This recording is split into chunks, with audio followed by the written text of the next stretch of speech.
உலகின் மிக அழகான தீவு பட்டியலில் இலங்கை முதலிடம். உயர்தர தொழிற்கல்வி பிரிவிற்கான விண்ணப்பத்துக்கு பரீட்சையின் முடிவு கருத்தில் எடுக்கப்பட மாட்டாது. பலஸ்தீனத்தை இங்கிலாந்து அங்கீகரிக்கும், பிரதமர் ஹெய்ர் ஸ்டார்மர் தெரிவிப்பு. மை டிவி செயலியை வெளியிட்டார் தமிழக வெற்றி கழகத்தின் தலைவர் விஜய்.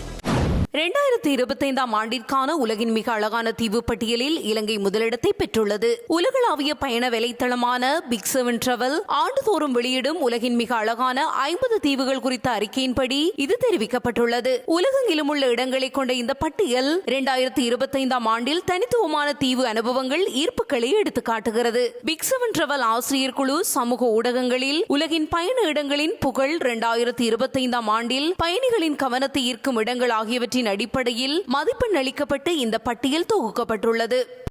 எதிர்காலத்தில் சீட் பெல்ட் அணியும் சட்டத்தை கடுமையாக அமுல்படுத்த நடவடிக்கை எடுக்கப்படும் எனவும் இந்த சட்டத்தை பின்பற்ற தவறும் சாரதிகளின் உரிமங்கள் ரத்து செய்யப்படும் எனவும் போக்குவரத்து அமைச்சர் விமல் ரத்நாயக்க தெரிவித்துள்ளார். ஒவ்வொரு ஆண்டும் சுமார் 2350 பேர் வீதி விபத்துகளில் இறக்கின்றனர். சுமார் 6000 பேர் படுகாயமடைகின்றனர். இதனால் போக்குவரத்து அமைச்சர் 2025-2026 ஆண்டுகளுக்கான வீதி பாதுகாப்பு திட்டத்தை கடுமையாக அறிமுகப்படுத்தியுள்ளது. இந்த திட்டத்தின் கீழ் வருடாந்திர இறப்பு எண்ணிக்கையை குறைக்க நடவடிக்கைகளை அறிமுகப்படுத்துவதாக அவர் மேலும் தெரிவித்துள்ளார். 2025-2026 கல்வியாண்டிற்கான தரம் 12 உயர்தர தொழிற்கல்வி பிரிவிற்கு சேர்வதற்கான விண்ணப்பங்களை கல்வி அமைச்சு கோரியுள்ளது.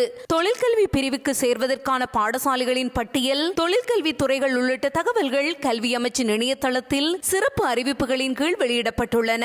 கல்வி பொதுத்தராதர சாதனதர பரீட்சையின் எந்தவொரு முடிவும் இந்த மாணவர் சேர்ப்பின் போது கருத்தில் கொள்ளப்படாது என கல்வி அமைச்சு தெரிவித்துள்ளது.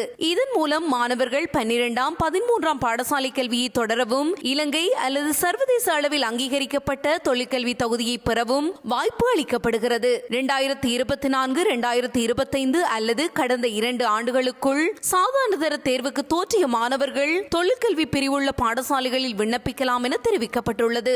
சுற்றுலா மற்றும் விருந்தோம்பல், வாகன தொழில்நுட்பம், தகவல் தொழில்நுட்பம், சுகாதாரம், பராமரிப்பு சேவைகள், ரத்தினம், நகை தொழில்நுட்பம், அழகு, கலாச்சாரம் உட்பட பல்வேறு துறைகள் இந்த கற்கை நெறிகளில் உள்ளடக்கப்பட்டுள்ளன.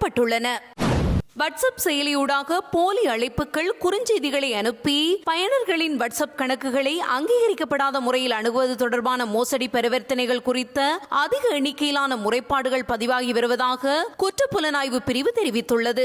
இந்த மோசடி செய்பவர்கள் பயனரை ஏமாற்றி அவர்களின் வாட்ஸ்அப் OTP எண்ணை பெறுகிறார்கள். பின் அந்த கணக்கை கைப்பற்றி பயனரின் கணக்கில் உள்ளவர்களுக்கு போலி செய்திகளை அனுப்பி பணத்தை மோசடி செய்கிறார்கள் என்பது இதுவரை நடத்தப்பட்ட விசாரணையில் தெரியவந்துள்ளதாக போலீஸ் ஊடக பிரிவு தெரிவித்துள்ளது. எந்த ஒரு சூழ்நிலையிலும் தங்கள் ஆன்லைன் கணக்குகளின் OTP எண்களை வேறு யாருக்கும் வழங்க வேண்டாம் என போலீசார் மக்களுக்கு அறிவுறுத்தியுள்ளனர்.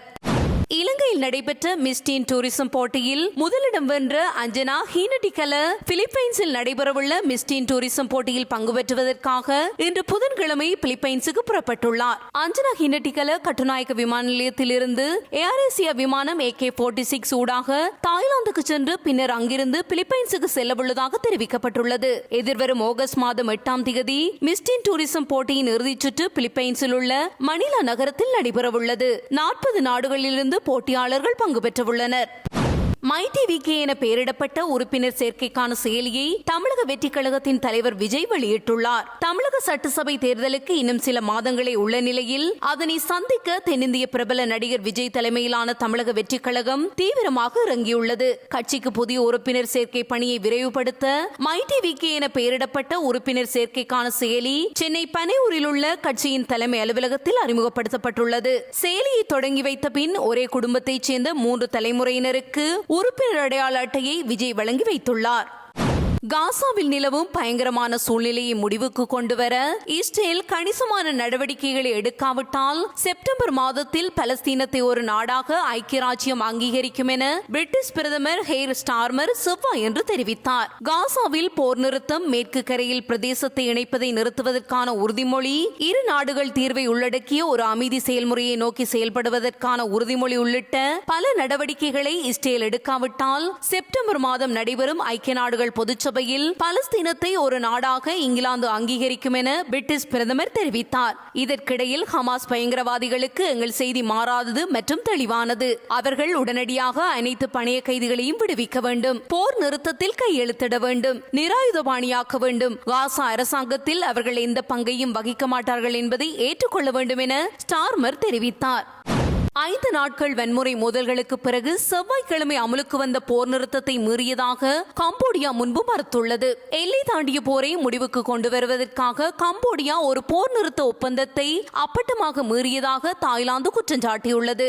கம்போடிய துருப்புக்கள் எல்லையில் ஒரே இரவில் தாக்குதலை நடத்தியதாக தெரிவிக்கிறது. நீண்ட காலமாக போட்டியிட்ட எல்லை பகுதிகள் குறித்த தகராறு 800 கிலோமீட்டர் எல்லையில் திறந்த மோதலாக மாறிய நிலையில் 5 நாட்கள் நீடித்த மோதல்களில் இரு தரப்பிலும் குறைந்தது 43 பேர் கொல்லப்பட்டதை தொடர்ந்து செவ்வாய்க்கிழமையிலிருந்து போர் நிறுத்தத்திற்கு அண்டை நாடுகள் ஒப்புக்கொண்டன.